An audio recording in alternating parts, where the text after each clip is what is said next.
از همه نعمت بزرگ برای ما همین است که امشب شب قدر است، شب 21 رمضان، شب تاق. اکنون یکم قدر سر شد، برای همتون مبارک شود و این روز غنیمت دانه، این ساعت ها را غنیمت دانه.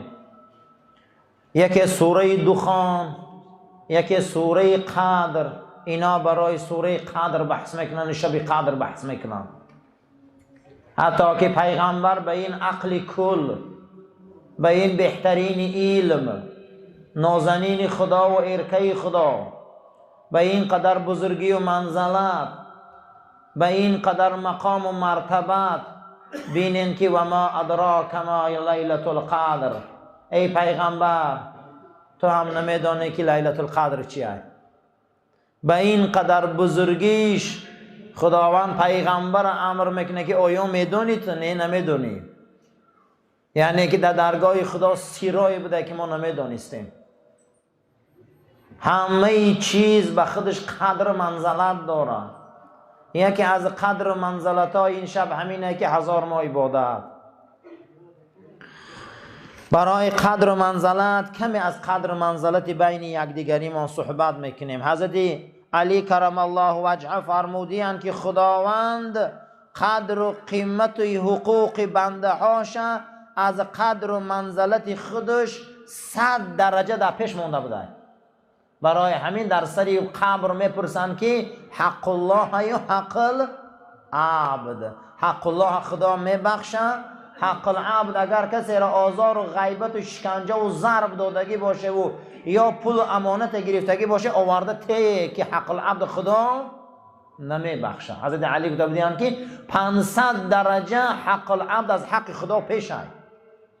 کسی را اگر یک شپلاق زده، کسی را اگر یک غیبت کردیم، کسی را اگر حقش پامال کردیم، کسی را اگر در حقش ناشایستگی کردیم، تا صاحب حق راضی نباشه ما را خدا نمیبخشه. پیش حجر الاسود هم رفته گریه که نیکو حق الله میلش حق العبد خدا نمیبخشه. بعض توبه ها همینه که آمده قرضا رو میتیبه میبخشد خدا. و خیلی نیزه که اینقدر ظلم استبداد که نیو باشه و گریه کنی منو بخش. بعض توبه ها همینه که آمده بخشش میپرسی. بعض توبه ها همین است که آمده چیکار میکنی؟ حق به حقدار میرسانی، انا موجب به توبه قبول میشه. برای همین حق بنده بلنده. در سری تابوت ها هم متان گوش کردگی این که حق الله و حق العبد گپ میزنن. حق الله دا پروا نمیکنن، میگه به خدا میسپاریم. حق العبد جدی میگیرن. حتی رسول اکرم صلی الله علیه و سلم فرمودن که هر کسی یک دیگریش یک شپلاق به سبب میزنه، روز قیامت خداوند نصف زمین در بین شانه هاش میمونه. که چرا تو یک شپلاق میزنی به چی؟ کی تو که به میزنی؟ تو برای چی یک شپلاق میزدی برا؟ به سبب کسی را یک شپلاق میزنه، روز قیامت خداوند نصف زمین در تخت پوشش میمونده که میتونه بردار نمی زمینه. برای همین بسیار حق العبد وزبینه. یکی ای قدر و منزلت شناسیان همینه. حسن بصری فرمودیم ما من نفقت الا والعبد یحاسب علیها. هر نفقه روز قیامت حساب کتاب داشته که اکجا میابی. الا نفقته علی والدیه و من دونهما. اما اون نان و پولی که در پدر و مادر روی میکردی میدادی را خدا حساب نمیکرده. اینجا اون مردی را دیده قدر منزلته. همه پول و مالی ما فردا حساب داشته. کسی پدر و مادرش پول و مال یاردم میکرده، نفقه پدر و مادرش میداده، این را خدا حساب نمیکرده. او نفقته علی اخیه فی الله. کسی برادر مسلمان شه در راه خدا برادرش به خاطر الله شکمش سیر میکرده، این هم خدا نمیپرسیده. و صاحبه فی طاعته. کسی که مسلمانی که در طاعت خدا اینم اگر نان و نمک میداده خدا نمیپرسیده.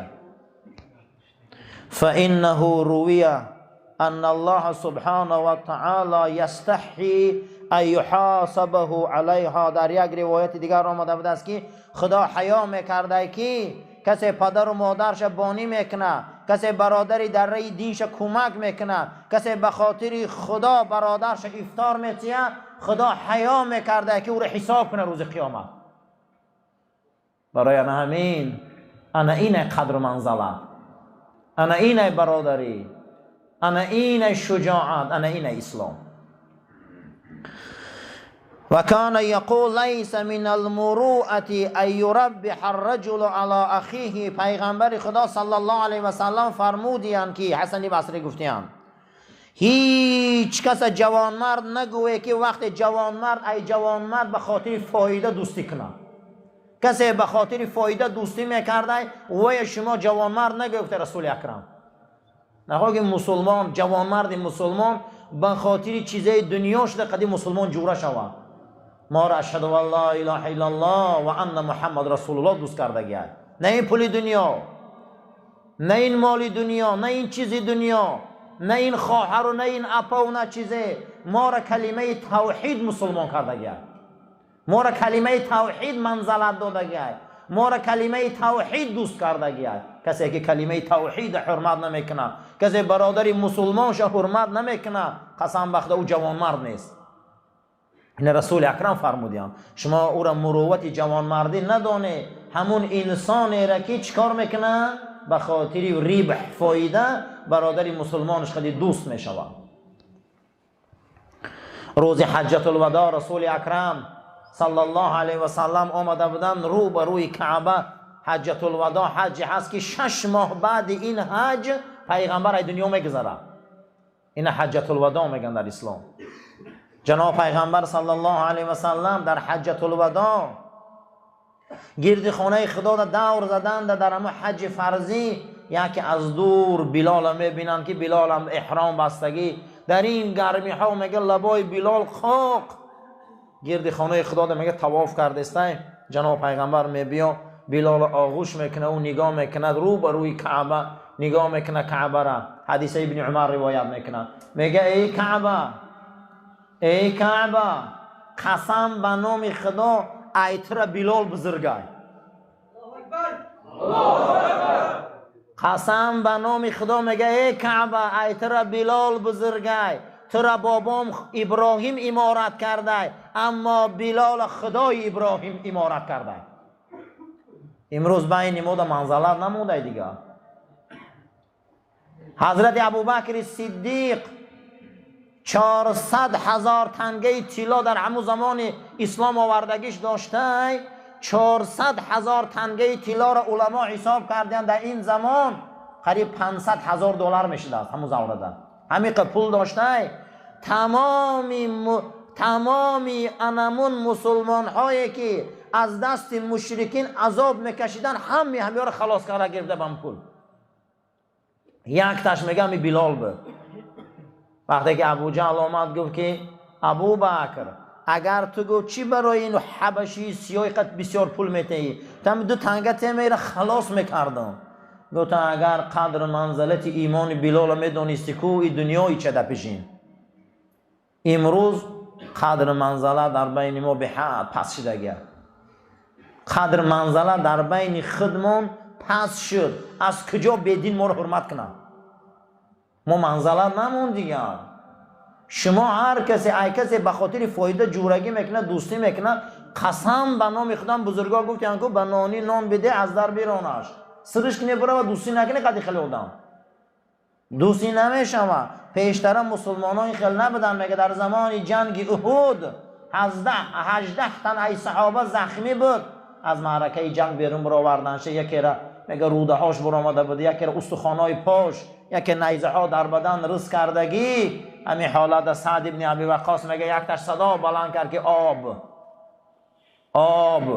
میگه کاسه آب من پر کردم آوردم در دستش دادم. میگه همین 18 تن میگه راست میگه تنی کودن، میگه تکیه کردگی بودن، خیلی سودگی بودن. آب دادم جنگ احد.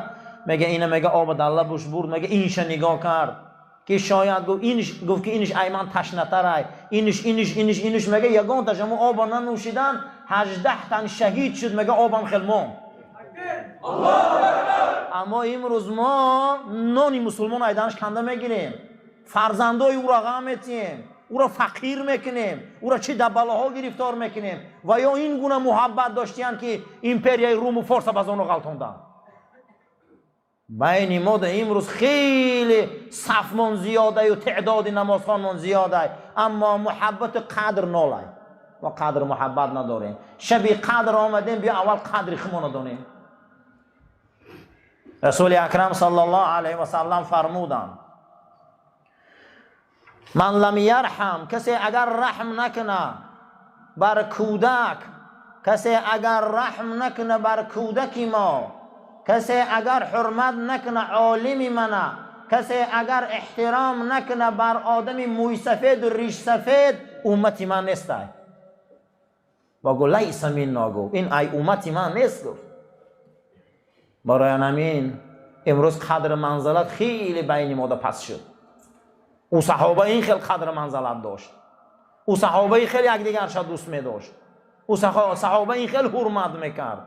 اینا شخصیت هایی بودن که در معرکه غزوه احد همه اونها یک کاسه آب ننوشیده از دنیا گذشتن.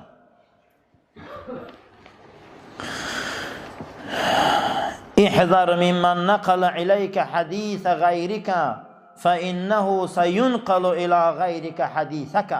حضرت حسن بصری گفتن احتیاط کنه از همون آدمی که سخن یا آدم در پیش شما میگه، شما حتما باور داشته باشه این گپ شما رو در دیگه جا برده میرسونه. با امروز در بین ما به حد سخنچینی زیاد شد، به حد ابلیسی زیاد شد. ولی میگم در رمضان شیطان ها بسته شدگیان، دیگه شیطان هم در کار نیست، صحنه ده به شیطان بسور شدگیان. صحنه های ما ده شیطان ها خیلی زیاد شدن، شیطان های انسی. احذر، احتیاط شو. گفته او آدمی که در پیشی تو گپی دیگه آدم ها را گپ میزنه، تو ایمان داشته باش که این گپی در دیگه جا میگیم، خواه نخواه میگم. احتیاط کن. یا ابن آدم، ای فرزند آدم، عملک لک انظر علی ای حال تحب ان تلقى علیها ربک. نصیحت کرده حسن بصری ما و شما را. ای فرزند آدم، چی عملی که میکنی فایدهش در خودت میرسه، برای همین هر روز نگاه کن که با کدام عملی دوست داشته با پروردگار وا میخری. ما با کدام عمل وا خدا ما باید دوست داریم. خدا ما رو در سجده جان ما نگیره، خدا ما رو در بیخ انمو کعبه جان ما نگیره، خدا ما رو در شهر پیغمبر جان ما نگیره. حضرت عمر پیش حجر الاسود آمد، دفتر بالای حجر الاسود ما و پروردگارا اکنون به پیری رسیدم، آخران سال شده، سه چی میخواهم ایت. یکم عدالت در زمین جاری کردم، دویم میخواهم که در این دین شهید شوم، سوم میخواهم که در شهر پیغمبرت قبر شوم. خواهش رو امینه. وقتی مرگ شونده میگه عبدالله پسری عمر که اجاج دویده میخواد عبدالله، میگه لبای اوتا جان، میگه پیشی عایشه را گو عمر میخواه که در پیش دو دوستش قبر شود. عمر میخواه که در پیش دو دوستش قبر شود. اگر عایشه نماند نگفت به شما منو بره کجای ده گور میکنی یا میپرتوی من راضیم. در مناقبش میبره حضرتا. وقتی که میگه آمدن که ام المؤمنین اجازت نداد، ابو دردا روایت میکنه میگه قسم به خدا میگه اجازت نشد، میگه آوردیم رساندیم شه امیرالمؤمنین که امپراتور روم میلرزید، فارس با پررگی پخت پرخشه برآورد فارس. میگه زمانی که گفتن که اجازت نیست، خودش میگه زخمی بود از پیش عقیب و کار ترور شده بود. میگه نگاه میکردیم در درون جاگه رنگ کودک برای اوچش گریه میکنه، آخه گریه داره که من اجازت ندادن اطراف رسول اکرم ده، من اجازت ندادن گریه کرد. میگه بعد از او گفت که اکنون عایشه اجازت نداد، گفت اگه یک جای خودم خواب میرم، عایشه مادرمون که اجازت نداد یعنی یا تابوتی من میگیره و پیش روضه مبارک میبره، ایمز صدا را بلند میکنی طرف روضه که عمر آورده گم اجازته یا نه. و میگه هم جنازه‌شو آوردن رو بروی روضه مبارک، صدا بلند کرد ابو دردا که ای فرستاده خدا، تو گفته که مردم رنگی زندم میشنوه، عمر آورده گم اگر اجازت باشه خاکش کنیم. نباشه دیگر جا بقی میبریم شد. میگه ابو دردا خودم فهمیدم که رسول اکرم گفت که عمر همیجا بیاره. برای همین برادرو، انا اینای قدر، انا اینای منزلت، انا اینای بزرگی امروز عمر در آغوش رسول اکرم خوبه. ما باید آرزو کنیم، بدرین دیلمون آرزو داشته باشیم که با کدام عمل خدا قد چوبا میخریم، خدا ما را در همون سرزمین جانمون نگیره. در شهر پیغمبرش، در زمین خدا، در سر قرآن حضرت عثمان کشتن، در سر قرآن کشتن. یکی از عالمای اسلام دائما مقصد دیگه تنقید میکردن، شیخ طنطاوی رو میخوندن، حکم شد که فاسق، مشرک، بدعتکار، هر چی میگفتن شه. این حدیث حسن بصری این در سیوم دوره طواف در حج اکبر فرضی در بیخ خانه خدا قبض ارواحش کرد. خدا بنده گیر آدم در اون ملک میمره. در همین سیوم طواف یکی دل همین شیخ طنطاوی ای کارمان همین تا گرفتن بیرون برآوردن شد. یعنی که ما امروز یک کس حکم میکنیم هر چی میگیم، اما صاحب ما را دیگه خیلی قبول داره. هر چیز گفتش ناگهان دنیا در نمایش دادن که شیخ فقط تنقید میکرده، امروز در بیخ کعبه در طواف جان داد. ما را گفته فرزندی آدم کدام عمل دوست میداری که با خدا واخری؟ پروردگار ما را با زبان رمضانی و دهن رمضانی پرده خاک بره. انشاءالله این رمضان خدا گفته من خود مکافات چه میتیم. باید ما دوست داریم به کدام عمل خدا قدی واخریم. هر یک تمام، یکی به زکات، یکی به احسان. چگونه که حضرت خالد ابن ولید گفتن اسکو دوست می‌دارم که ای اسب دیگه نفروم تا مردن من. برای همین هر کس باید در درون دلش یک مقصد قدی زندگی کنه. این بسیار بزرگه که آدم‌ها در سجده جانتیان، در حج بمرن، در اون مقام‌ها بمرن، در عرفات دنیا گذارن. این هر خیلی آدم در میسر نمیشه. ما را نصیحت کرده سید ولی خدا کدام عمل خودی وا میخری، کدام من پگه قیامت میخیزی خشا به حال آدم میگه که من در شهر مدینه دنیا گذاشتم خدا، در شهر مدینه پیغمبرت، یا خیزه گوه من در فلان مسجد در ختم دنیا گذاشتم. یعنی نعمتی بزرگه.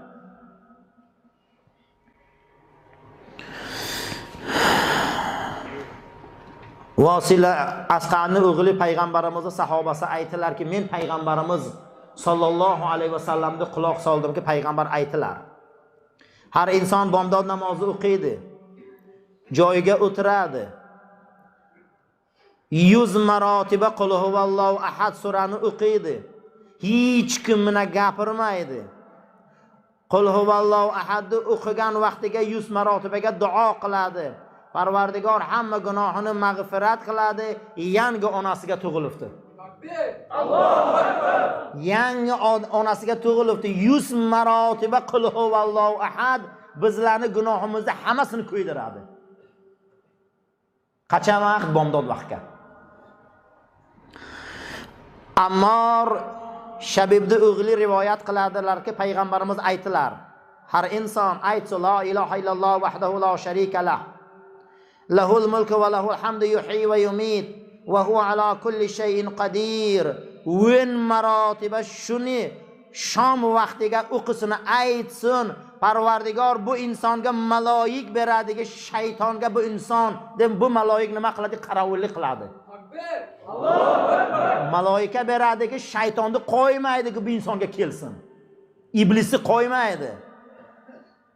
Parvardigor buga 10 ta hasanot vojib qiladi. Ey payg'ambar, bu hasanot nima? Har hasanoti bir ta jannat. Va muhilahu biha 10 sayiatin mubiqat. 10 ta qattiq gunohni Alloh qo'ydiradi. Aytadilar, "Ya Rasululloh, bu nimami?" Shuki payg'ambarimiz sollallohu alayhi vasallam aytdilar, har inson shu kalimani aytsa, bir ta kattakon gunohi shuki bu odamda Alloh jahannamga ijozat bermaydi kirishga. Har inson qaysi kalimani aytsa, la ilaha illalloh vahdahu la sharika lah. Abu Ayyub rivoyat qiladilar-ki payg'ambarimiz sollallohu alayhi vasallam aytdilar, har inson bomdodni o'qiydi, aytadi la ilaha illalloh vahdahu la sharika lah, lahul mulku va lahul hamd va huva ala kulli shayin qadir. 10 marotaba bu duoni aytadi. Xudo 10 ta hasanot beradi. 10 ta katta gunohni ko'ydiradi. Darajasini jannatga baland qiladi. Bu jasadni jahannamga ijozat bermaydi.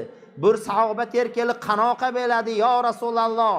Payg'ambarimiz aytdi, agar shuni mag'rib shomgacha o'qi, shomda o'qi, 10 marotaba shu kalimani ayt, to bomdodchaga agar o'lgan vaqtiga o'lsa, sa shahidsan.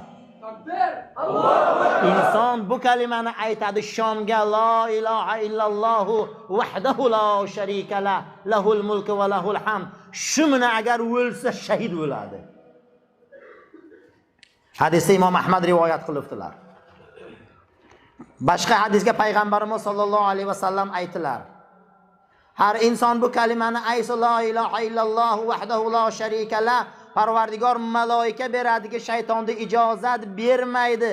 Birta devor beradi bu bandagaki, bu bandaga yoniga u do'zaxga bu devor mahkam qiladi. Do'zaxni ko'rmaydi. Har inson bu zikrni qilsin. 10 marotaba o'qigan vaqtiga Alloh ijozat beradi. Tabaroni rivoyat qilibdilar Imom Ahmad hamki, har inson bu shu kalimani aytsin. Va lam ya'mal yawma izin amalan yuqahhirunna. Bugun biron gunoh qilmasin, shu vazifani olsin, ketsin. Bu vazifani oqibati jannat bu bandaga. Qaysi kalima? La ilaha illalloh vahdahu la sharika la, lahul mulku va lahul hamd, yuhyi va yumit, va huwa la yamutu bi yadil khair, va huwa ala kulli shayin qadir.